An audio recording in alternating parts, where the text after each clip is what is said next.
So good morning, welcome na naman tayo dito sa Rick 3D Guide. So hindi tayo nanalo kahapon, no? Slide yung mga number natin. So si 024, no? Hindi talaga siya nag-double. Tapos dito sa 463, so 743 po, no? Tayo nanalo kahapon. So slide yung mga number natin. So ngayon po, subukan ulit natin, no? So ito po si guide natin ngayon sa January 9. So yung guide natin sa per guide si 35, 38, 58 at saka si 63. So yan po yung mga per guide nating hat ngayon, no. So kahapon di pumasok yung per guide natin. Kaya slide yung number natin, ano. So pag pumasok yung per guide natin, so may ano tayong panalo talaga.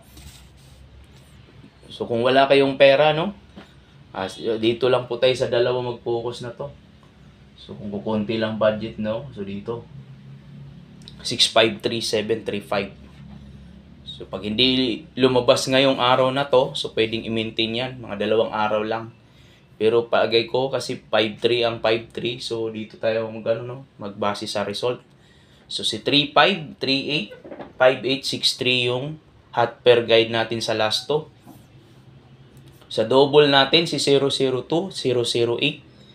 Kung mag-triple, kasi panay ang balik ng number, so si 00 at saka si 55. So kung mag-eskalera uli, so si 345 at saka si 456.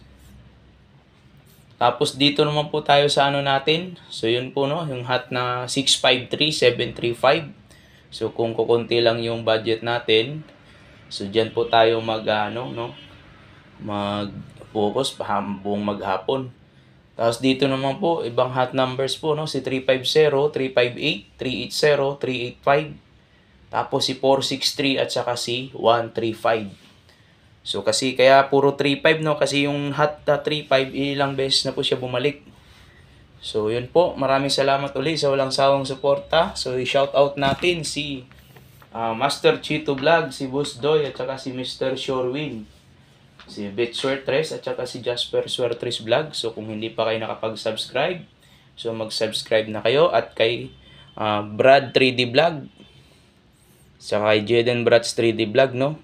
So kung pwede kayong pumunta dito sa mga to, yung nabanggit ko, so lagi pong may panalo yung mga yan. So yun po, maraming salamat uli at sa mga supporters natin at saka supportive vlogger natin din na si Kasudlo TV at saka si Toron Kalikot TV. So mag-subscribe din po kayo, no, kung pwede kayong manood sa mga vlog nila. So yun po, maraming salamat sa lahat.